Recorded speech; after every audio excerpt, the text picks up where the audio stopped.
Hey, we're here at SHOT Show 2026 with Joe Flowers at the Condor booth, and we got some stuff to look at, and it's probably not gonna be a big surprise to you, but we're probably gonna look at least at a couple of machetes, right? Absolutely. Surprise, we got machetes. No big deal. So let's just start with a machete then. Well, I just first want to start off by saying thank you for keeping at it and having such a wonderful YouTube channel. You're one of the best ways we get coverage here at SHOT Show, and we're really thankful for everything you do.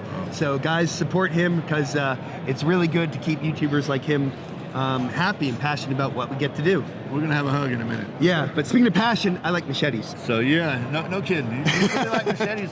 I was gonna ask him, like, look at this one.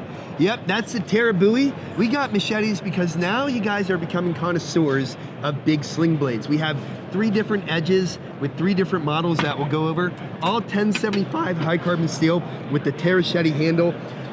You can see that this one has a very, very large, big convex edge. This is a different one used for coconuts, maybe large meat, large fish, like a dual camp knife, and that's why it's called the Terra Camp. And that edge makes it look really, really wicked and like a great, great watermelon cutter or tree chopper, something along that line.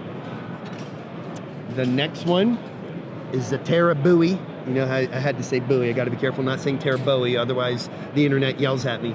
Yeah. And it's a flat ground secondary bevel. This has got kind of more of that Western Texas twang on it. And this is a machete that I'd like to use around deserts or very, very thick, dense wood with this type of edge.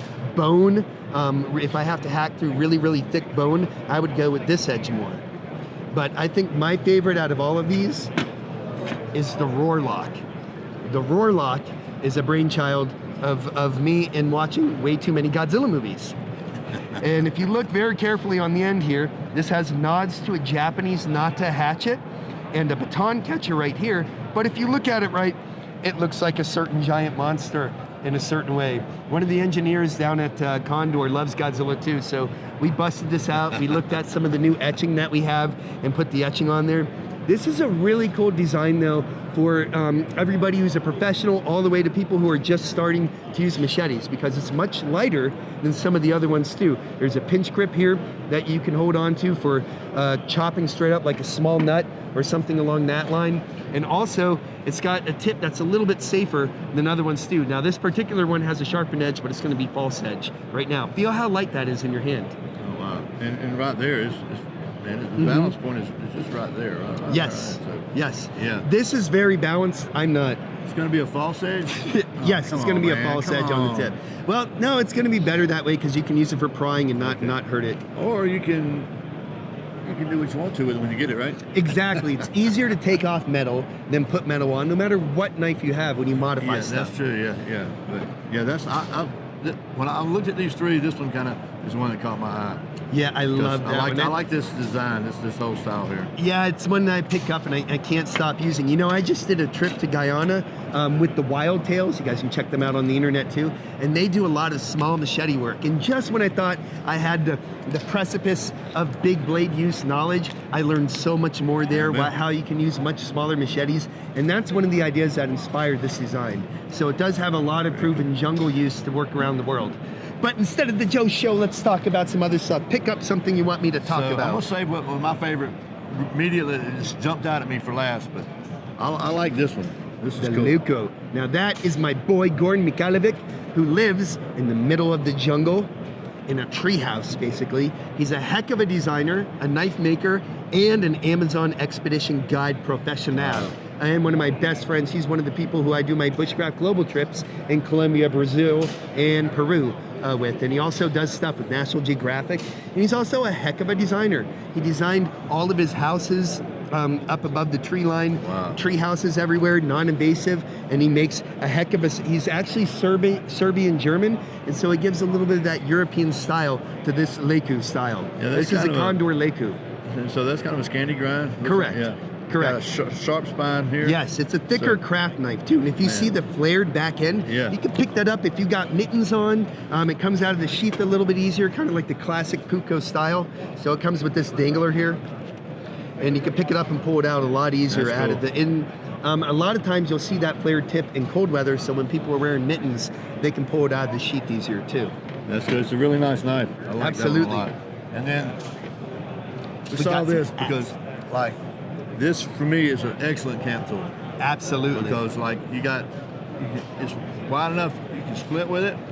You can dig roots and stuff with it without having to mess up your edge. Yeah. And just digging a latrine pit or digging a fire hole, and it's got some heft to it too. Yeah, this is really interesting too because it's got really good leverage. You can pry with it. It would work great for breaking down pallets and breaking them apart too. For me, snake hunting, using it to help flip a large log that I can't get the right angle on, that would help very, very well too. See, for me, when you say snakes, I know this is going to break your heart, man. Yes. But when I was a kid, here's what happened. If you heard, look, it's a snake, the next thing you heard was, quick, get the hoe.